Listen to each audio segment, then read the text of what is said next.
Hi, everybody. Elida Zweidler-McKay here with Engaging Leadership, where we're all about helping you become the kind of engaging leader that people want to hire, people want to work for, and who get ahead in your careers. Today, I want to talk to you about getting unstuck. So the pandemic is dragging out. I've been reading article after article this morning about how with the slow vaccine rollout and the new variants, people are starting to have that feeling of kind of hitting the wall. So folks are feeling sad, they're feeling depressed, they're feeling despair, they're feeling like this is just never going to end. And there's this big loss of energy. And maybe you've been experiencing that. I know in our household, we've kind of taken turns feeling that way. And I think at the heart of it, what's really going on is that we're in this place of such massive uncertainty. And we've been here for a very long time. And the human brain just doesn't like uncertainty. We like to know what's going to happen. We like to be able to be prepared and to be ready. And because of that, sometimes when we're facing uncertainty, our minds will go into some negative predictions about what we think will happen. And we'll start to tell ourselves all these big, scary stories about all the things that are going to unfold. And we do that so that we can be ready for them, so that we can prepare. So, if you think back to caveman days, sort of knowing that there could be a saber-toothed tiger outside your cave helps you prepare for what could happen when that takes place. But the problem is that those stories and that experience creates this response in us that keeps us always on kind of high alert and always thinking of the worst things that could happen and kind of feeling bad about it. And the reality is that, more often than not, those negative stories don't come true. We can't know for sure if they will come true. And so often the things that we imagine, aren't actually what's going to happen. The other thing I want to bring up is that we actually live with a lot more uncertainty than we're aware of. We like to think that part of what's going on with the pandemic and part of what makes it so hard is that we're in this state of constant uncertainty. But if you talk to anyone who's lost a family member or a loved one to an unexpected illness or an accident, they'll remind you that even what seems like certainty, even when we've got plans, when we have ideas about what's going to happen, when we have it all mapped out, life doesn't work that way. Stuff goes wrong, stuff goes chaotic, stuff changes.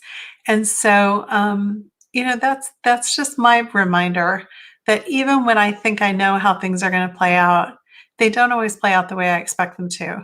And so we actually are living with a lot more uncertainty and finding our way through it a lot more successfully than we think we are, because every day is actually really uncertain. Even though we think we know what the plan is, we think we know how we're going to go through our day, we think we have our calendar all mapped out. Like, that's just not life. So in the face of that, in the face of this actual uncertainty, where right now we can't even pretend to have plans because what we thought were plans are sort of falling off down the road in front of us, I want to invite you to see if you can find a way to make the most of this period. So in the face of the fact that we can't know what's going to happen, what the spring is going to look like, when people are going to be vaccinated, when it's going to be safe to be kind of back to normal, what even back to normal is going to look like, I want to invite you to think about this time period as a real opportunity to learn about yourself and how you cope with uncertainty. So at this point, we're a year in, and my guess is that you've had some successes, that you found ways to get out of bed in the morning, that you found ways to get productive, that you found ways to work creatively with other people, even if you're not in the same working place, that maybe you found ways to find a new job or a new opportunity, or maybe you found new ways of working that help you balance your family and your work life a little bit better.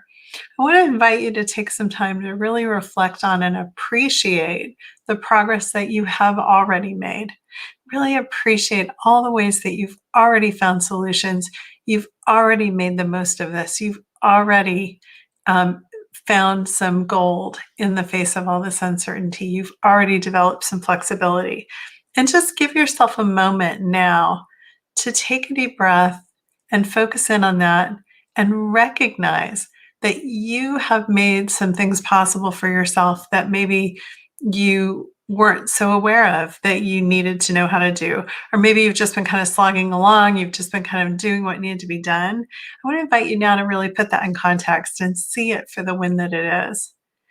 And then if there are places where that's not working or the strategies you had before are starting to give out a little bit or starting to crumble around the edges, or you've given up on some of the things that were working, I want to invite you to try some new experiments and see if you can define some ways of working for yourself that are more energizing. So if your problem is that you're feeling sluggish, do some experiments with what do you need to do with your body to have more energy. Experiment with your diet, experiment with movement and exercise. If your mind is really unsettled and unhappy and maybe a little bit anxious, see if you can experiment with changing your thought patterns, changing your focus, changing some of the beliefs that you're holding about yourself or about the situation. Maybe try some meditating, some quiet breathing, some journaling on what you're learning, what's working, what's going well, some gratitude. Whatever you want to do, I encourage you to use this period to really experiment with what makes you tick. What's the work-life balance that you want to have now for the next few months? And what are some experiments you could run about how to create that? What are the successes that you want to go after in your work? And what are some steps you can take to really go for those? What are some ways that you want to take care of your body or take care of your energy? And how do you want to play with that? And if you bring that energy of play and experimentation to it, then it won't have to feel like a slog. And a reminder, good experimental focus means knowing what it is that you want that outcome to be, or kind of what you're expecting an outcome to be, and knowing what behavior you're going to change to get to that outcome, and having a way to measure it. So if you want to experiment, for example, with ways of having more energy at the end of the day, see which variable you want to change first. Do you want to try going to bed earlier? Do you want to try eating a different kind of diet? Do you want to try working out in the mornings or working out in the afternoon or whatever? And then how are you going to track whether that's having an impact on your energy? Are you going to maybe give yourself a 10-point scale and do a rating at the end of the day? Are you going to track how many times you feel like you need a nap at 3 in the afternoon? Whatever is the outcome for you. And really set it up as an experiment so you can find out, like, do I feel different if I've worked out in first thing in the morning at 4 in the afternoon or not? And if not, what else do I want to try? So really give yourself some space to use this period, to play with this period, to really take advantage of this chapter, knowing that it probably won't last forever. We probably will be in a new way of working in the next year at some point. And this is really an opportunity to see what works for you and to learn some things that you can then bring with you into that next chapter. So really want to invite you to take that kind of action, because when we're in action, that is the number one antidote. It's like the opposite, right, of being stuck. So whatever action it is, whether it's experimenting like we were just talking about, or throwing yourself into another project, or learning something new, being in action is the complete opposite of being stuck. And so making some kind of choices about where you'll put your energy and how you'll what you'll learn and how you'll move forward is going to be a great way to counter that feeling of stuck and kind of slogging through. So that's our blog for today. I really would love to hear what you decide to experiment with, and especially what you learn. So feel free to post that or send me an email and let me know. And if you're finding it really hard to get unstuck and something about your job situation isn't quite working for you, whether it's feeling like you don't have the skills you need to lead your team through this period, or you'd like some support with that, or you feel like you're not in the right role for you and it's time to maybe move on, feel free to reach out and let's have a conversation. That's another thing you can experiment with, whether having a conversation with me or with somebody else might be a way to help you move the needle and feel less stuck.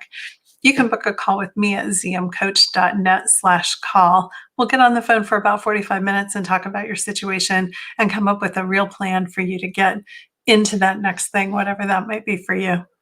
I hope you're doing well. I'll talk to you soon. Bye.